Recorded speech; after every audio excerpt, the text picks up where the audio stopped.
علیکم. امید لرم د الله نه چې ټول ونه به مې ښي. تاسو لونو دپاره یو 8 دانو سیټ دی. ترکش ګډورې د دې کې ابلک کې شته، وایټ کې شته اور کم ملګری 2023 سیزن لګول غواړي پوره سیټ که د چام پکاري زر به رابطه کوي. اعلان کې دا ستړي راغلي دي، ګنده دي، لا صفام نه دي اور د خوارۍ نه وتې شی نه دي. ماشاءالله دا چې کله تاسو د 7 میاشتو ایج کې د داسې ګډوري تپوس کوئ تاسو ته بیا د قیمت اندازه بیا کیږي.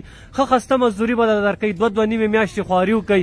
په نسل کې یو کم خو نشته. لمونې وګورئ، فیس یې وګورئ اور ابلک کې دي، وایټ کې هم شته. دا وګورئ ماشاءالله دا ډېر خسته کلر کې دی، لا ګنده دی. دا وګورئ ماشاءالله.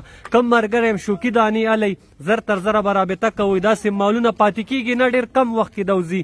خو که کم ملګري پیله رابطه وکړه لمبر درته زه وایم 0333 91 58 829 باندې رابطه کوئ. 8 په 8 که کم ملګری الی یو مناسب ریټ پی. که تاسو دې کې دانه 1 2 3 الی هم میلاویدی شي. خو بهتره خبره دا ده کم ملګری 8 دانو سیټ الی که تاسو ملکند درګی سوات بټخیله شنګلا ډېر ملګري کالونه کوواټ کرک هنګو ټل پاړه چینار کم ځای تم چې ستاسو لګي کراچۍ ته لاهور ته پنډۍ ته اسلام آباد ته کارګو آل پاکستان شته. پیمنټ په پیل اکاونټ کې اچوئ، ریټ به راسره کوئ. پیښور باړه روډ کې مې فارم شته، اورمړو کې مې فارم دی. انشاءالله هغې څه خبره به ني، په ذمهوارۍ به در کوم. راشي یو ځل وزټ لازمي زموږ د فارم وکئ. ورکوټې سیټ اپ وکړئ. ډېر پردیسي ملګري ما ته فون کوي. دا ستاسو دپاره یو ورکوټې بزنس دی. ورکوټې یو کاروبار 2 نیم 3 لکو نه سټارټ والي 2 میاشتې خواري وکئ. هغې رزلټ به تاسو ته انشاءالله 2 میاشتې پس میلاویږي. یو دانه به تاسو له 10-15 هزار ستاسو خوارۍ پورې ده. دا تاسو له 15,000 ګټه هم درکولی شي او 50,000 هم ګټي.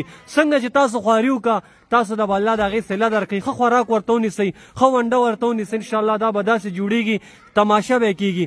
اختر ته 4 مهینې دي، 3 مهینې دي، 2 میاشتې 2 نیمې میاشتې دې سره خواري پکار ده. ستاسو سوچ نه زیاته ګټه ده دې کاروبارونو کې. زړه مه وهئ، هر رنګ سپورټ به در سره کوم. قطرې سے دریا بنتا ہے. داسې یو ورکوټې سیټ اپ خپل علاقو کې خپل ځایونو کې لازمي ولګوئ. دا یو سنت کار دی، دې کې برکت دی. هر رنګ سپورټ به ستاسو لونو زه کوم. مثال کې طور په دا 8 دانې دي، تاسو 2 میاشتې وساتل، فی ګډ به تاسو نه 1000 روپۍ میاشت نشي خوړی. خو چې 2 میاشتې پس هم دا ګډوري تاسو خرڅوئ فی ګډ به تاسو له 10-8 روپۍ منافع درکوي. بل اختر را رواني مثال ستاسو دې کې تجربه وشوه 50 دانې به تیاروئ. مین شیز ایکسپیرینس دی. زړه مه وهئ، هر رنګ سپورټ به سره کوم. غوایان تیاروئ، ګټ تیاروئ، سک چیلې تیاروئ. مشورې له یو ځل لازمي راشي. باړه روډ باړه ګیټ چړئ، سټي سکول سره لار راته او دا فارم مې دی. مشوره وکړئ، انشاءالله هر رنګ سپورټ به در سره کوو. د KPK څومره روریان چې زما دي د زړه نه درته وایم خپل روزګار ته روزئ، خپل کاروبار ته روزئ. الله پاک دې کې ډېر غټ سکون او برکت یې ښی دی. د دې خرچه څه ده یار؟ سهار یې وباسئ، دا خپل خوراک خپله کړي. د خوارۍ نه وتې دي. مازدیګر کې ورته ونډه مضبوطه ونیسئ. 2 میاشتې داسې ګپ شپ کې تېرېږي. د اختر نه پیله 1 میاشت خرڅ کوي هم دا تاسو له ښه ټیک ټاک مزدوري درکوي. د کراچۍ ډېر ملګري داسې شي نه شوکي شي نه غواړي. کلر پرنټ اور نسل چې پکې وي هغې یو ګډ له کال 8 میاشتې ټایم ورکوي. هغه ګډ چې بیا وګورئ نو په 1 نیم لک هم نه میلاویږي. ټول خبره د محنت ته، روزګار وکئ، کاروبار ته روزئ.